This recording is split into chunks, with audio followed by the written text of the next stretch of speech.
kompetisi komersial, Pamanding dan Mingki merasa lega. Dengan kekuatan gedung Sky dan hubungan baik dengan keluarga besar di kota Yunhai, kita dapat mengatakan bahwa kita memiliki kepercayaan diri untuk menghadapi semua jenis lawan. Tuan muda kedua, apakah kita akan inisiatif atau menunggu saja?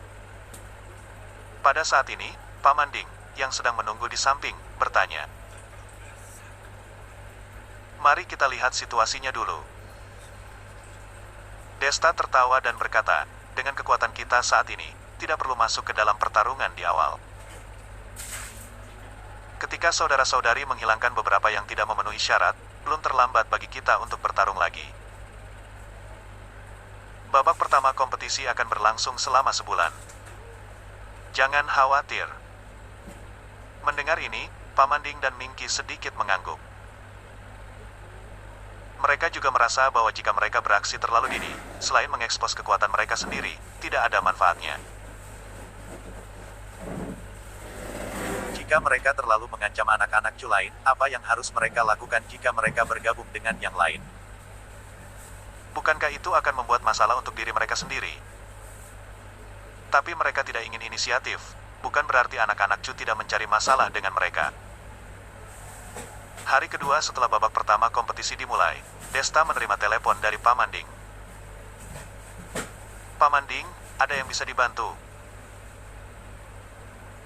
Desta memasak sarapan untuk Vero dan Citra di dapur. Dia mengangkat telepon dengan terburu-buru. Ponselnya hampir tidak jatuh ke pot. Tuan muda kedua, gedung Sky kami berada di kota Sudoku distrik Katana, dan sebuah supermarket menjadi sasaran, kata Pamanding dengan suara berat. Haha, masih ada yang berani membuatku, Desta menyeringai dan berkata, siapa yang membuatnya, apa sudah dapat pelakunya? Itu bukan tuan muda langsung, tapi tuan muda cabang, nada Pamanding datar. Orang cabang? Desta mengerutkan kening dan merasa terkejut. Keluarga Chu telah diturunkan selama bertahun-tahun. Di samping keturunan langsung keluarga Chu, saudara dan saudari Barata meninggalkan keluarga Chu dan mereka menyebar, semuanya merupakan cabang dari keluarga Chu. Namun anak-anak yang luar biasa dari keluarga Chu, setelah menyelesaikan uji coba yang diberikan oleh keluarga, juga berhak untuk berpartisipasi dalam kontes suksesi keluarga. Tetapi berbeda dari anak-anak lineal, semua saudara dan saudari Desta, kecuali Kolta, yang belum cukup umur, dapat berpartisipasi dalam kontes. Dan cabang-cabang anak-anak Chu, yang hebat bukan hanya satu atau dua. Tetapi untuk setiap cabang, pemilihan internal harus dilakukan terlebih dahulu, dan orang terbaik dapat ditentukan sebelum mereka dapat mewakili cabang ini untuk berpartisipasi dalam kompetisi Kongres Rakyat Nasional. Jelas bahwa itu sulit. Desta tidak menyangka bahwa, sebelum saudara-saudari lelakinya mulai, dia pertama-tama menjadi sasaran cabang. Aku mengerti. Kamu kiri informasi pihak lain ke ponselku. Aku akan memeriksanya nanti, kembali sadar. Desta berkata dengan ringan. Pamanding menjawab dan mematikan telepon. Sesaat kemudian, Desta menerima email di ponselnya, yang merupakan pesan dari orang yang mengirim masalah kepadanya. Kebetulan Desta juga membuat sarapan. Dia membangunkan Vero dan Citra. Dia menggigit adonan dan duduk di sofa, membaca surat dari Pamanding, dan memakannya dengan santai. Setelah membaca surat dengan seksama, Desta mengetuk sandaran tangan sofa dengan serius. Orang yang memimpin dalam menyerangnya kali ini adalah seorang pria muda bernama Fiesta Chu, cabang dari keluarga Chu. Aku belum pernah mendengar nama ini. Mengapa dia mencari masalah denganku? Saya masih ingin mengamati dulu, Desta menggelengkan kepalanya dan tersenyum, dan berkata pada dirinya sendiri. Kak Desta, apa yang kamu gumamkan? Pada saat ini, Vero menghampiri Desta dengan semangkuk mie telur berminyak dan duduk di sampingnya. Dia bertanya dengan rasa ingin tahu. Desta tidak menyembunyikannya dan mengatakannya dengan sederhana. Dia pikir Vero akan menanyakan sesuatu yang lebih profesional. Tetapi gadis konyol itu benar-benar bertanya, "Kak Desta, mengapa namamu dan saudara laki-lakimu dua kata semuanya? Desta, Pota, Rasta, tetapi nama orang cabang ini tiga kata." Hei hei. Setelah mendengar, Desta hampir tersedak oleh adonan di mulutnya. Itu bukan karena dia terkejut mengapa Vero menanyakan pertanyaan ini, tetapi karena dia sangat jeli. Memang, semua saudara dan saudari Desta namanya disusun dengan dua kata. Ini bukan hanya karena mereka bersaudara, tetapi juga karena alasan yang lebih penting. Keluarga Chu telah diwarisi selama bertahun-tahun, dan pembagian internalnya jelas. Dua nama Desta dan saudara-saudaranya adalah salah satu simbol keluarga master. Anak-anak dari keluarga Chu yang terpisah harus memiliki setidaknya tiga kata dalam nama mereka. Jika ada orang yang berani memberi nama dua kata, itu adalah untuk menghujat martabat tuannya. Setelah ditemukan, dia akan dihapus dari silsilah keluarga Chu dan kehilangan semua identitas yang terkait dengan keluarga Chu. Mendengar ini, Vero hanya bisa bergumam. Tanpa diduga, ada peraturan sesat seperti itu. Keluarga Chu adalah keluarga besar yang telah diturunkan selama sabat, dan tabu di dalamnya tidak bisa dipahami. Tiba-tiba, dia sepertinya memikirkan sesuatu. Wajahnya Tsua menjadi merah, tetapi hanya membuka mulutnya, ingin mengatakan apa yang tidak dikatakan. Apa yang ingin kamu tanyakan? Desta dengan tajam menemukan perubahan wajah gadis itu dan bertanya sambil tersenyum. Aku. Vero menggigit bibirnya yang menarik, dan suaranya seringan nyamuk dan terbang. Aku ingin tahu bagaimana anak-anak kita di masa depan harus mendapatkan nama mereka. Apakah ada aturan seperti itu untuk jumlah kata? Desta awalnya tersenyum, lalu tanpa daya menggelengkan kepalanya. Gadis bodoh, masih terlalu dini untuk memikirkan hal semacam ini.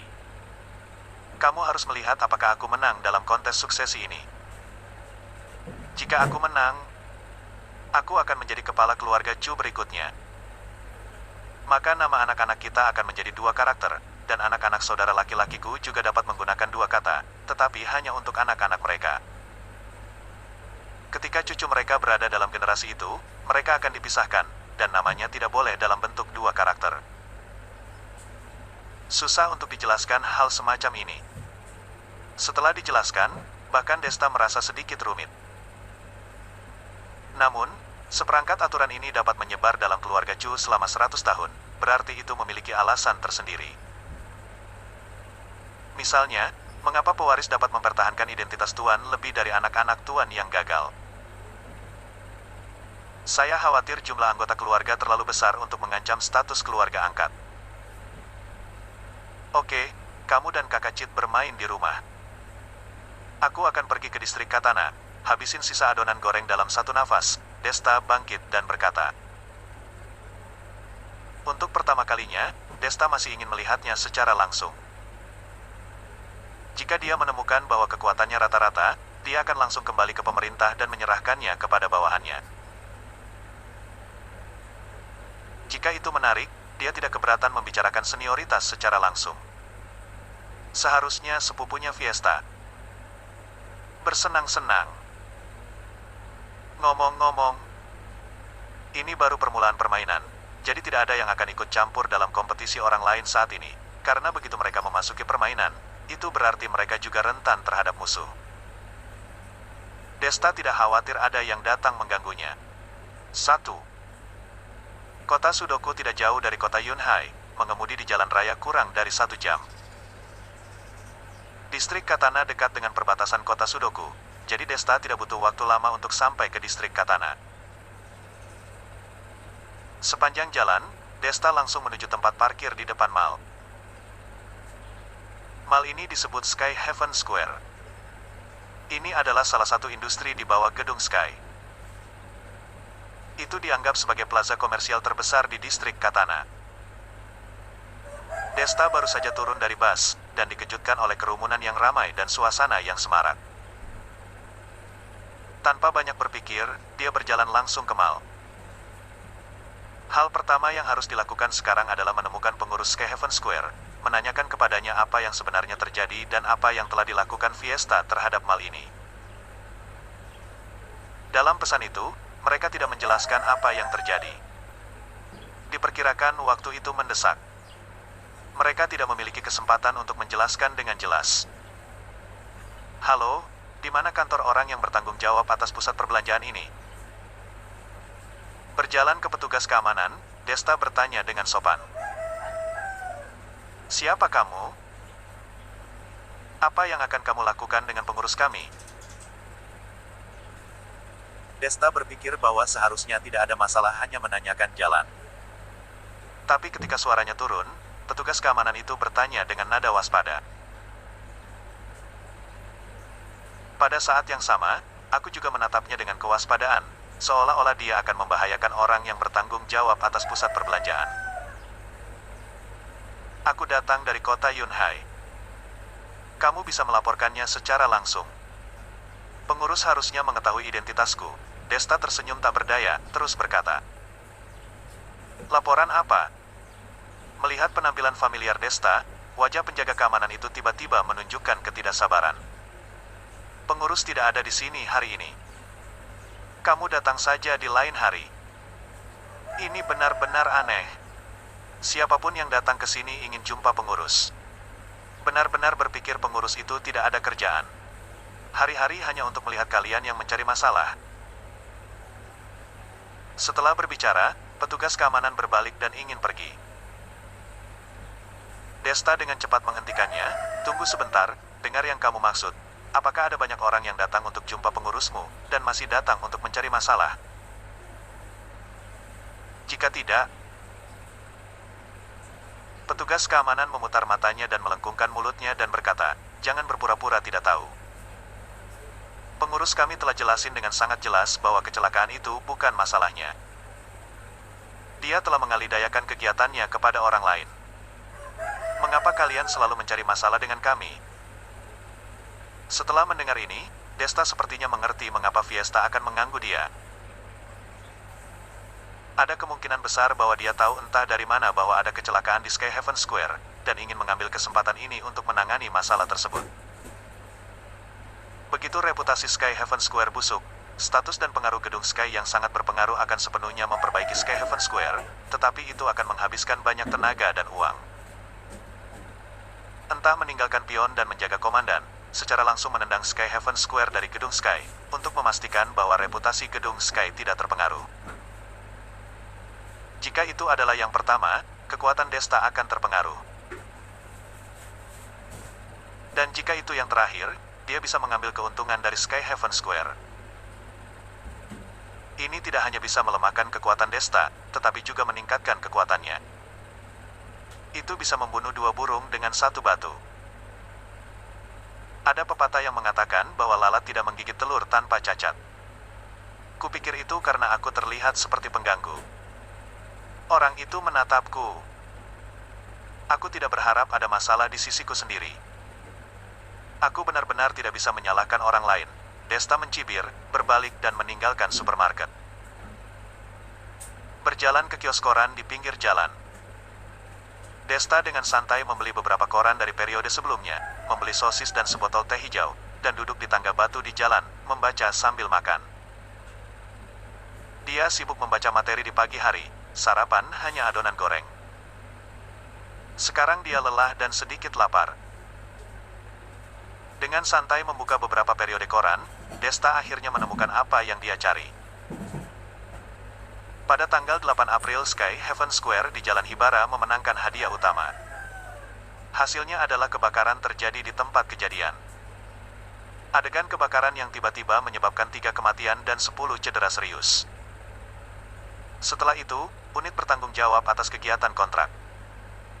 Pada titik ini, pengurus baru menghilang dan tidak mau keluar untuk memberikan pernyataan, yang menyebabkan kemarahan publik. Konten berita menempati ruang yang besar, dan Desta mengerutkan kening setelah membacanya.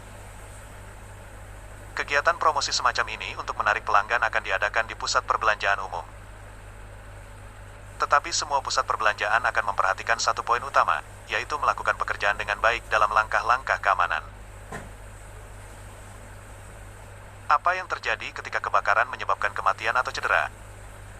Penyelenggara harus mengambil tanggung jawab. Apa artinya bagi penyelenggara kegiatan kontrak? Apakah kepala Skyhaven Square terjepit pintu? Menggulung koran dan memasukkannya ke dalam sakunya.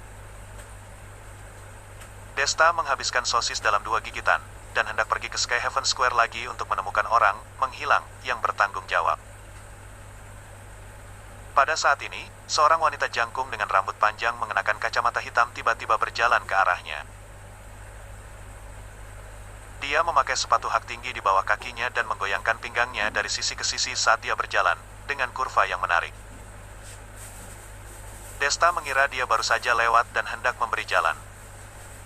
Tanpa diduga, wanita itu tiba-tiba berhenti di depannya dan berkata dengan nada memerintah. "Cepat, peluk aku." "Ah, apa yang kamu bicarakan?" Desta tertegun sejenak, dan menatap wanita di depannya dengan ragu. "Jangan bicara omong kosong, aku menyuruhmu memelukku." Wanita itu mengerutkan kening dan berkata dengan nada tidak sabar. "Apa yang sedang terjadi di sini?" Desta merasa terpana, tetapi juga merasa itu menarik, jadi dia melangkah maju dan memeluk wanita itu ke dalam pelukannya.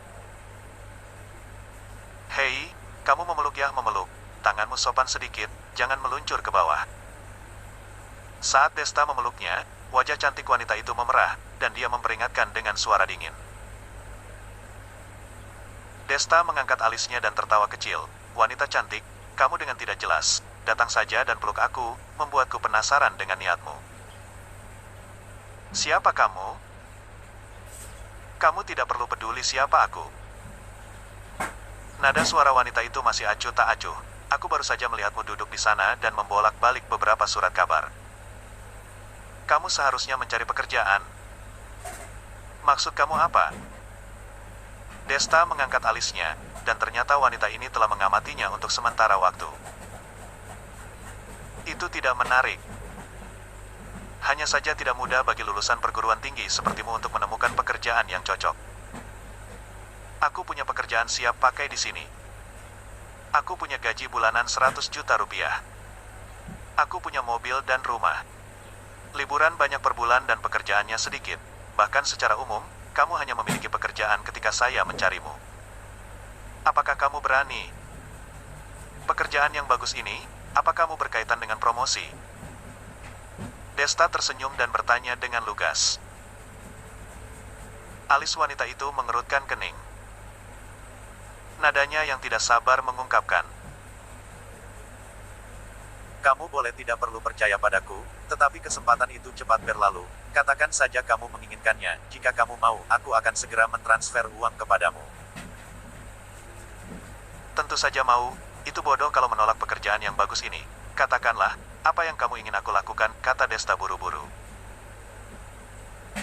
"Ini sangat sederhana, berpura-pura menjadi pacarku dan pergi untuk bertemu dan makan dengan ayahku," wanita itu berkata dengan napas lega dan dengan tenang. 2. Sandiwara sebagai pacarmu. Desta tertegun, berkata dengan suara ragu. "Ada masalah?" Wanita itu mengangkat alisnya dan nadanya menjadi lebih dingin. "Tidak masalah, asalkan uang sudah masuk. Aku berjanji untuk memainkan peran yang kamu inginkan." Desta tersenyum, menepuk dadanya dan berkata. Mata wanita itu di balik kacamata hitam itu menatap Desta dalam-dalam, kemudian mengeluarkan ponselnya, meminta rekening bank Desta, dan mentransfer 100 juta rupiah kepadanya di tempat. Desta melihat pesan di ponselnya, dan tertegun untuk beberapa saat. Dia memandang wanita itu dan terkekeh. "Kamu transfernya begitu cepat. Tidakkah kamu takut aku akan melarikan diri sekarang? Di distrik Katana, kamu masih tidak memiliki kemampuan untuk melarikan diri dariku." Wanita itu tertawa kecil, lalu menggandeng lengan Desta dan berjalan langsung. "Ayo, ayahku sudah menungguku, dan dia mengirim seseorang untuk mengawasiku. Takut aku akan lari. Dia pasti sudah tahu tentang hal-hal bersama, jadi kamu kalau ingin berlari sekarang, kamu juga tidak punya kesempatan lagi." Mendengar ini, mulut Desta mengangkat busur kecil. Hotel Sea Glass. Desta diarahi wanita itu ke lantai tertinggi ruangan presiden. Di perjalanan, dia sudah tahu nama wanita itu, Suzuna. Ayahnya, Sujiro, adalah orang terkaya di distrik Katana, dan sangat kebetulan bahwa dia bertanggung jawab atas operasi tersebut. Dengan kata lain, alasan mengapa Desta menyetujui Suzuna begitu mudah dan menjadi pacar palsunya adalah karena dia melihat informasi keluarga Sujiro di surat kabar. Ketika Suzuna datang mencarinya, surat kabar yang dipegangnya di tangannya kebetulan memiliki foto Suzuna. Gelombang ini disebut menginjak-injak sepatu besi tempat untuk menemukan, dan tidak perlu upaya untuk mendapatkannya. Dia masih khawatir tentang bagaimana dia bisa bertemu Sujiro tanpa mengungkapkan identitasnya, tetapi dia tidak berharap melihatnya dengan cara ini. Ayah, ini aku. Di dalam ruangan, seorang pria parubaya dengan kuil putih mengobrol dan tertawa dengan seorang pria muda mengenakan pakaian pria Armani dengan 2 kati hairspray di kepalanya. Saat Suzuna membawa Desta ke dalam ruangan, suasana yang awalnya harmonis di dalam ruangan tiba-tiba menegang. Mata Sujiro melirik. Langsung jatuh pada putrinya, Suzuna, dan tidak melihat Desta lagi. Suzuna, suruh kamu cepat datang, bagaimana kamu menunda-nunda, kali ini berlalu, tidak lain kali lagi. Sekarang datang ke sini dengan cepat. Ayah akan memperkenalkanmu padamu. Ini adalah putra sulung Andali, Troy Andali. Dia adalah penerus pertama dari keluarga pertama di distrik Oniaki. Setelah melihat begitu banyak talenta muda yang disebut, ayahmu masih berpikir Tuan Andali dan kamu yang paling cocok. Jangan berdiri di sana dan datang ke sini dengan cepat. Sujiro berkata sambil tersenyum. Di samping Troy, meskipun dengan senyum di wajahnya, pandangan suram di matanya tidak menutupi dan jatuh pada Desta tanpa syarat. Jika Desta benar-benar seorang pemuda bodoh yang baru saja lulus dari universitas, dia takut kakinya lemah sekarang. Lagi pula, apa yang bisa dibayangkan keluarga pertama, apa ahli waris, dan sebagainya, yang tidak bisa dibayangkan oleh mahasiswa yang sama sekali belum pernah melihat dunia luar. Tetapi dengan pengalaman Desta saat ini, apalagi ahli waris ini, bahkan jika pemimpin keluarga Andali ada di depannya, ia tidak mundur. Ayah, aku sudah punya pacar, kamu jangan pura-pura tidak nampak dia. Suzuna mengerutkan keningnya, nada tidak puas. Dia menggandeng lengan Desta dan langsung jalan ke arah Sujiro, menunjuk ke Desta dan berkata, Ayah, ini pacarku, Nestiachu. Kami saling kenal sejak kuliah. Kemudian, ketika dia melamar kerja, dia kebetulan melamar perusahaanku. Aku bergaul dengannya selama lebih dari 1 tahun, dan merasa bahwa dia sangat cocok untuk aku, jadi aku mengkonfirmasi hubungannya. Begitu dia mengatakan ini, wajah Sujiro menjadi suram. Pada awalnya, dia pura-pura tidak melihat Desta. Dia ingin memberi Suzuna kesempatan untuk membiarkannya melepaskan lengan Desta dan datang dengan patuh. Tapi tidak menyangka, putri ini begitu konyol, dia semua berperilaku begitu jelas, tidak bisa melihat keseriusan masalah ini. Tapi Suzuna tidak mengerti niat ayahnya. Dia pikir Sujiro tidak percaya hubungannya dengan Desta. Dia hanya berjinjit dan mencium wajah Desta dengan ekspresi malu-malu di wajahnya dan berkata, sebenarnya, aku tidak pulang tadi malam. Aku menghabiskan malam bersamanya di hotel. Jika kamu tidak percaya bahwa kamu dapat pergi ke hotel untuk memeriksa catatan, menggunakan ruangan yang dibuka oleh kartu ID aku dan kamar untuk minat kekasih. Aku juga membutuhkan faktur. Apakah kamu ingin melihatnya? Omong kosong. Akhirnya, Sujiro tidak bisa menahan amarah di hatinya, tiba-tiba bangkit, menamparkan wajah lembut Suzuna dengan tamparan. Suzuna terkejut, dia tidak menyangka ayahnya, yang selalu mencintainya, akan memukulnya tiba-tiba. Saat dia menutup matanya untuk menerima tamparan itu, rasa sakit yang diharapkan tidak datang. Dia membuka matanya dan menyadari bahwa Desta tidak tahu kapan mengulurkan tangannya dan dengan kuat menggenggam pergelangan tangan ayahnya. Chu. Nestiachu, kamu. Suzuna tidak menyangka bahwa pacar palsu, yang dia temukan untuk sementara waktu memiliki keberanian untuk menyelamatkannya. Sujiro tidak menyangka bahwa mahasiswa ini yang baru saja lulus dari universitas dan masih memiliki napas yang belum matang di tubuhnya akan memiliki kemampuan untuk melakukan sesuatu dengannya.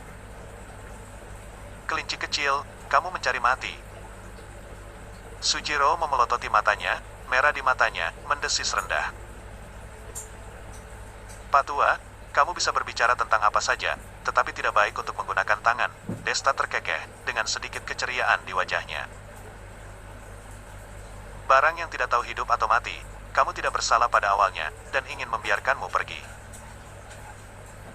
Karena kamu mencari kematian sendiri, maka kamu tidak bisa menyalahkan orang lain. Sujiro tidak mendengarkan apa yang dikatakan Desta, hanya dengan suara serak. Dia melirik Troy, yang mengangkat bahu dan berkata, Paman Su tidak perlu peduli dengan perasaanku. Yang aku suka adalah Suzuna. Suzuna masih muda sekarang. Tidak masalah jika dia melakukan kesalahan. Aku tidak akan keberatan. Namun dengan anak ini, kamu lakukan apapun yang kamu inginkan. Aku tidak akan ikut campur. Tentu saja, jika orang ini bisa menghilang, itu yang terbaik. Setelah mendengar ini, Desta tidak bisa menahan perasaan bahwa pria bernama Troy ini benar-benar harimau yang tersenyum. Dia berkata bahwa dia tidak akan ikut campur dan tidak akan keberatan, tetapi pada kenyataannya, dia masih ingin aku mati. Tetapi pikirkanlah, siapapun yang tahu bahwa wanita yang dicintainya telah disentuh oleh pria lain, dia akan menginginkan pria ini menguap. Hanya dengan cara ini, mereka tidak dapat berpikir tentang hal-hal yang memalukan. Oke, Paman Su tahu, maka Paman Su akan memberikanmu penjelasan hari ini. Wajah Sujiro suram, dan dia langsung berteriak keluar dari ruangan, Gustav, ayo masuk. Begitu suara itu jatuh, seorang pria botak yang tinggi dan kokoh berjalan dari luar. Tuan, silakan pesan. Pria botak berjalan ke Sujiro dan berkata dengan kepala tertunduk. Lakukan saja anak ini, bersihkan. Jangan tinggalkan jejakmu. Sujiro melirik Desta dan berkata dengan acuh tak acuh. Paham? Pria botak menerima pesanan dan setuju tanpa ragu-ragu. Kemudian dengan desir, dia menarik pistol hitam langsung dari pinggang belakang dan mengarahkannya ke kepala Desta. 3.